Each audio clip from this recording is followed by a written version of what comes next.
sama-sama tayong magiging Saksi!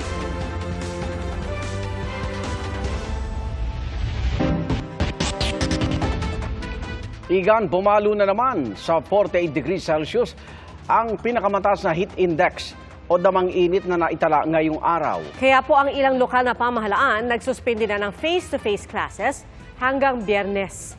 Saksi, si Rafi Tima. Tagaktak na naman ang pawis ng maraming taga Metro Manila dahil sa tindi ng init kanina. 46 degrees Celsius ang damang init sa Naiya sa Pasay. 42 degrees Celsius sa Pag-asa Science Garden sa Quezon City. Sa isang health center sa Quezon City, 1 o 2 residente kada araw ang isinusugod dahil sa heat exhaustion. Ang heat exhaustion kasi is relatively yung mga symptoms po na nagpepresenta po ng panghihina, sobrang pagpapawis. In some cases po may mga pasyente kami na nagsasabi po na sobrang sakit ng ulo at pagkahilo. Subalit kasi ito yung mga early na presentasyon po na pwede maging dahilan po ng heat stroke. In some cases po pwede rin po sila mag-collapse. Mas mataas pa ang heat index sa Makati na umabot sa 47.3 degrees Celsius batay sa tala ng kanilang Disaster Risk Reduction and Management Office. Umabot sa 44 degrees Celsius sa Maynila ayon sa kanilang LGU. At dahil inaasahang ganyan pa rin daw kataas ang heat index batay sa taya ng kanilang DRRMO, suspended ang face-to-face classes doon bukas hanggang sa Biyernes. Ganito rin ang ipatutupad sa Las Piñas, Parañaque at Pasay. Mula kindergarten hanggang grade 12 ang face-to-face suspension sa public schools sa Muntinlupa. Asynchronous o blended learning din muna sa public at private schools sa Caloocan mula kinder hanggang senior high. Suspended din bukas ang face-to-face classes all levels, public and private, sa Angeles City sa Pampanga at sa Cavite City. Hanggang Biyernes naman ang suspension ng face-to-face classes sa Imos, General Trias, Kawit at Noveleta all levels. Gayon din sa Tanza, Cavite para sa kinder hanggang senior high public schools. Sa Sangli Point sa Cavite, naitala ang 48 degrees Celsius na pinakamataas na heat index ngayong araw ayon sa Pag-asa. Sumunod dyan ang Dagupan City sa Pangasinan at Balera sa Aurora. Sa Kasiguran, nagsuspindi ngayong araw ng face-to-face classes dahil sa mainit na nga, brownout pa ang ilang paaralan. Lalong-lalo po sa kasagsagan ng init sa tanghali, no? Yung in between 12 to 3 or minsan up to 4 in the afternoon, as much as possible ay manatili na lamang po sa loob ng bahay. At dapat yung bahay well ventilated. Kapag danger level na po tayo, talagang mataas ang tsansa na mabilis tayong magiging mapagod, makakaranas tayo ng mga heat cramps, at yung may mga sensitive na health issue, mas malaki ang tsansa na makaranas ng heat stroke. Natutuyo naman ang mga pananim na mais sa dilasag. Ayon sa mga magsasaka, posibleng tuluyang mamatay raw ang mga pananim lalo't wala pang ulan mula nang itanim nila ang mga ito. Dumagdag na rin ang Tibuli, South Cotabato at Solsona, Ilocos Norte sa mga lugar na nagdeklara ng state of calamity dahil sa epekto ng El Nino. Ayon sa Task Force El Nino, nasa 103 bayan at syudad ang nagdeklara ng state of calamity sa buong bansa. Abot sa 66,000 hectares ng taniman naman ang apektado ng tagtuyot. Doon sa bilang na yon, mga 78% naman doon ay recoverable po. Ibig sabihin mapapakinabangan yung part ng produce kahit sinabi pong damaged na po, let's say, yung particular area. Sa ngayon, umabot na raw sa 1.155 billion pesos ang naitulong ng national government sa mga apektadong lugar. Posible ring madagdagan ang mga apektadong probinsya.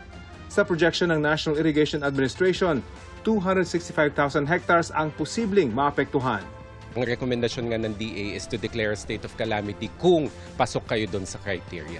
Para sa GMA Integrated News, Rafi Tima ang inyong saksi. Kalahating araw nang inaapul ang sunog sa gusali ng isang construction supplier sa Baliwag, Bulacan. Saksi si Joseph Moro. Mula sa malayo hanggang sa malapitan, kita ang makapal na usok at nagbabagong apoy sa branch ng isang home at construction supplier sa Baliwag, Bulacan. Nag-umpisa kaninang alas 11 ng umaga ang sunog. Kontrolado na ito ng mga otoridad. Inaalam pa ang pinagmula ng apoy at ang halaga ng pinsala. Ayon sa may-ari ng nasunog na pasilidad, suportado raw nilang investigasyon ng mga otoridad sa sunog. Iniulat din daw sa kanila ng mga otoridad na walang nasaktan o nasawi ng sunog. Ang investigasyon naman sa pagkasunog ng 19 na sasakyan sa NAIA Terminal 3 Parking Terminal nitong Lunes, pinangunahan na mismo ng National Headquarters ng Bureau of Fire Protection o BFP. Binusisi ng mga taga-BFP ang lugar ng sunog at ang mga sasakyan na tupok. Sa lawak ng sakop ng sunog dito sa parking terminal, itong bahaging ito ang tinututukan ngayon ng Bureau of Fire Protection kung saan posibleng nagsimula ang sunog. Tingin ng mga otoridad dahil sa hangin, init ng panahon at tuyong damo sa paligid ng apoy na posibleng sa lugar na yun nagsimula ay kumalat sa mga katabing sasakyan. Kinordona ng mga sasakyang natusta. Nangalap doon ang mga posibleng ebidensya na siyang pag-aaralan ng BFP. 10 sa 19 na may-ari ng mga nasunog na sasakyan ang nakipag-ugnayan na raw sa Manila International Airport Authority o MIA.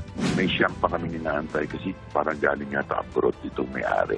Ang Philippine Skylanders International Incorporated o PSI na private operator ng paradahan sa NAIA Terminal 3 na unang sinabi sa liham sa MIA na sasagutin ang pinsala sa mga sasakyan.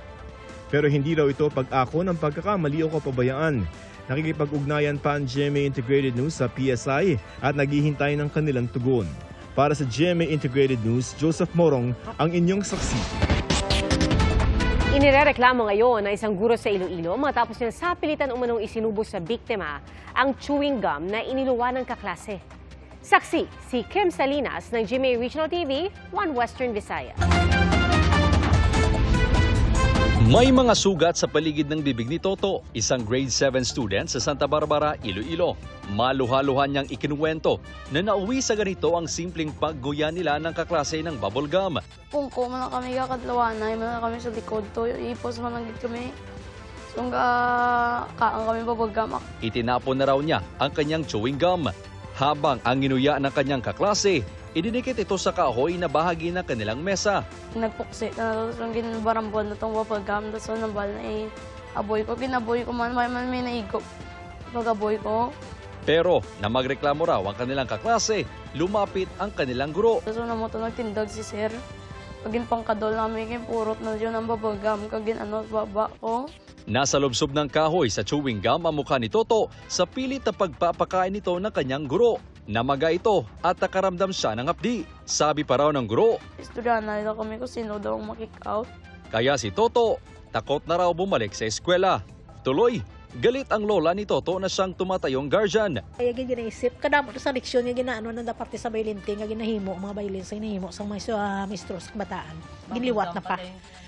Babulgam, palinuad sang iban ha, ilugod sa baba mo. Ano ang bata ko na dumasuka ako, mamo? Pagkatapos, kung pamahawa na lang kabataan. Nagsumbong sila sa pulisya. Pinasuri rin si Toto. Pumunta sa paaralan ni Toto ang GMA Regional TV 1 Western Visayas. Pero wala roon ang guro para makuha ang kanyang reaksyon. Nag-iimbestiga na raw ang pamunuan ng paaralan pero hindi na muna nagpaunlak ng panayam. Ayon naman sa DepEd Iloilo, may ara man ang report ang eskwelahan, then immediately ang office will be requesting the school head man to submit the detailed report. Definitely ang report nga na i-send ni school head, ipadala taman nila sa regional office for appropriate action because kung teacher na ang involved, ang disciplining authority naton is the regional director. Para sa GMA Integrated News, ako si Kim Salinas ng GMA Regional TV 1 Western Visayas, ang inyong saksi. Sinagip sa airport ang 4 na menor de edad at tinangkaipuslit sa Metro Manila. Pinangakuan umano ng trabaho ang mga menor de edad bilang waitress sa bar at kasambahay. Saksi si Marisol Abduraman, exclusive. Naiyak nilang habang nagsusumamo ang babaeng niya nang arestuin siya at isa pang kasama sa International Airport sa Davao City. Magkatuwang sa operasyon ang PNP Aviation Security Group at Women and Children Protection Center. Ang dalawang inaresto, tinangka umanong ipuslit pa Maynila ang 4 na menor de edad. 14 anyos ang isa sa kanila, 2 ang 16 at isa ang 17. They'll be catching a flight during that day at around 11 p.m. papuntang Manila. Ayon sa PNP AFC Group, pinangakuan ng trabaho ang mga biktima. Gagawin silang waitress sa isang club, yung iba gagawing kasambahay at pinangakuan ng siyempre ng sweldo. Kung merong consent yung mga magulang. Pero even then, hindi pa rin kasi allowed yun. Nasa kustodiya na ng DSWD ang mga nasagip na menor de edad. Inihahanda naman na ang mga reklamo laban sa mga suspect. Nakakulong na sa PNP Region 11 ang mga suspect. Sinusubukan pa namin silang makunan ng pahayag. Ayon sa PNP AFC Group, bagamat may nangyayari pa ring human trafficking ng mga menor de edad sa paliparan, kumonti na ang mga ito kung ikukumpara sa mga nakaraang taon. It lessened naman kasi yung exposure din tapos na-educate din yung ibang mga kababayan natin, lalo na yung mga nabibiktima.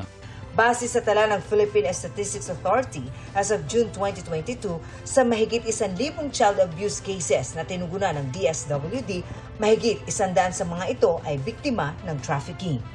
Para sa GMA Integrated News, ako si Marisol Abduraman, ang inyong saksi. Nawala na nga ng bahay, naabo pa ang 300,000 piso. Yan ang problema ngayon ng isa sa mga nasunugan sa Taguig kahapon. Ang tanong, mapapalitan pa ang perang nasunog? Saksi, si Oscar Oida. Habang nasa evacuation center ang pamilya, nasa kanilang bahay naman si Mark Joseph. Naapektuhan nga ang bahay nila nang sumiklab ang sunog kahapon sa Taguig. Kasama pang natupok ang 300,000 pesos na cash ni Mark Joseph. Inutang pa naman niya ito sa kanyang tsuhin para ipambili ng pambasadang jeepney. Simula pa po kahapon sir, hindi pa po ako nakatulog hanggang ngayon kasi nagsisingkin pa rin sa utak ko yung pera na ganun kalaki po na bigla na lang mawawala sa isang iglap na para sana pantulong sa pamilya ko. Di na nga raw alam ni Mark Joseph kung saan kukuha ng pamalit sa pera. Pero may nakapagsabi raw sa kanya na baka tanggapin pa ito ng bangko.